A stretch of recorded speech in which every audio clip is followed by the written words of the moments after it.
గారు ఉన్నారు మనతో పాటు, ఒకసారి ఆయన కూడా అడిగి తెలుసుకుందాము. Hi sir. హాయ్.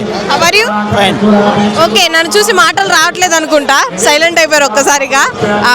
సందీప్ పెళ్లి ఎలా ఉంది? మీరు పక్క జరిగితే చూడాలని ఉంది. కాదు, నన్ను చూసి మీరు కళ్ళు తిప్పుకోలేకపోతున్నారు అనుకున్న, పక్కకి వెళ్ళిపోమంటున్నారు. నీ పెళ్ళి ఎప్పుడు? ఒక 5-6 ఇయర్స్లో. అప్పటికి ముసల్దానం అయిపోతావు కదా. ఇప్పటికే ముసల్దాన్ని అయిపోయానా? సో కొంచెం అందంగా ఉంటా కదా, ఇలాంటి మాటలు నాకు కామనే, పట్టించుకోను. నీకు తెలియని విషయం ఏంటంటే టోటల్ మల్లెమాల్లో నువ్వంటే నరేష్ గారికి చాలా ఇష్టం.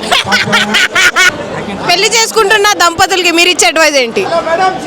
బాగుండండి, చెప్పండి. వాళ్ళిద్దరికి మనం అడ్వైస్ ఇస్తే బాగోదేమో, వాళ్ళు ఒకరికొకరు అడ్వైస్ ఇచ్చుకుంటే బాగుంటుంది. అంటే లైఫ్ లాంగ్ హ్యాపీగా ఉండాలంటే ఏం చేయాలి? మొగుడు పిల్లల మధ్యలో ఎవరు వెళ్ళకూడదు. వాళ్ళది రహస్యంగా ఏదన్నా వాళ్ళే ఎందుకంటే వాళ్ళకి బెస్ట్ ఫ్రెండ్స్ వీళ్ళ ముగ్గురే. Sandeep best friend.